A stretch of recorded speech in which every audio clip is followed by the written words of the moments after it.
If God is entirely just and powerful, why do innocent people endure horrific, unspeakable suffering?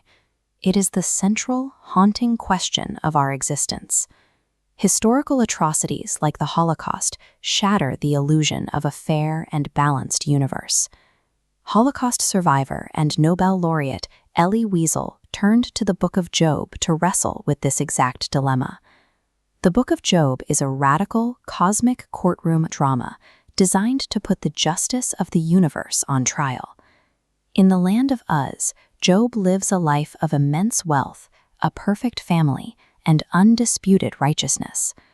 The setting shifts to the heavenly court, where we meet Hasatan, a title meaning the accuser. He serves as a cosmic prosecuting attorney. The prosecutor presents an indictment against Job, arguing that his righteousness is a fake, a transactional bribe bought by God's protective blessings. God accepts a wager to prove Job's integrity. Within a single day, a wave of disasters annihilates Job's wealth, his children, and his health. We know this is a cosmic legal wager, but Job is left blind in the ashes. To his eyes, his perfectly just God has suddenly become his executioner. Job's friends arrive as comforters, but they quickly transform into hostile witnesses, conducting a brutal deposition. They rely on the theory of retributive justice, the belief that the universe operates on strict karmic math. The friends apply this formula to Job. They demand he confess to a secret crime that warrants such devastation. This worldview prioritizes a predictable God over the truth of a victim's life, forcing people to blame themselves for their own tragedies. Job is outraged. He refuses to confess to crimes he didn't commit, calling them miserable comforters. He issues a cosmic subpoena, demanding God come down to explain this blatant miscarriage of justice face to face. The demand silences the court, creating a terrifying void where the judge is expected to appear. The atmosphere shifts as the judge arrives. He comes not with a legal brief, but in a chaotic force of nature.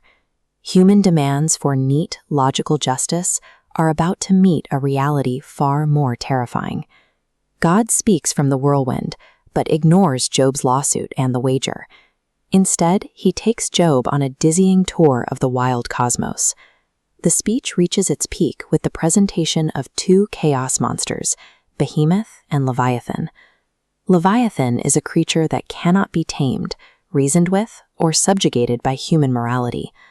By proudly claiming these dangerous monsters as his own, God demonstrates that the universe is immensely good and beautiful, even if it was never designed to be perfectly safe or human-centric. Job receives no logical answer for his pain, yet he is comforted by the sheer, overwhelming presence of the Creator. God issues a final verdict on the three friends, declaring their neat, transactional theology of karma to be completely wrong. In a shocking twist, God validates Job's angry, defiant accusations as the correct way to speak to the divine during times of suffering. Job's life and family are restored in the epilogue as a free, unpredictable gift.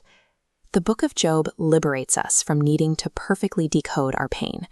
It shows that justice is beyond our math, granting us the permission to lament, to question, and to trust in a mystery vastly greater than ourselves.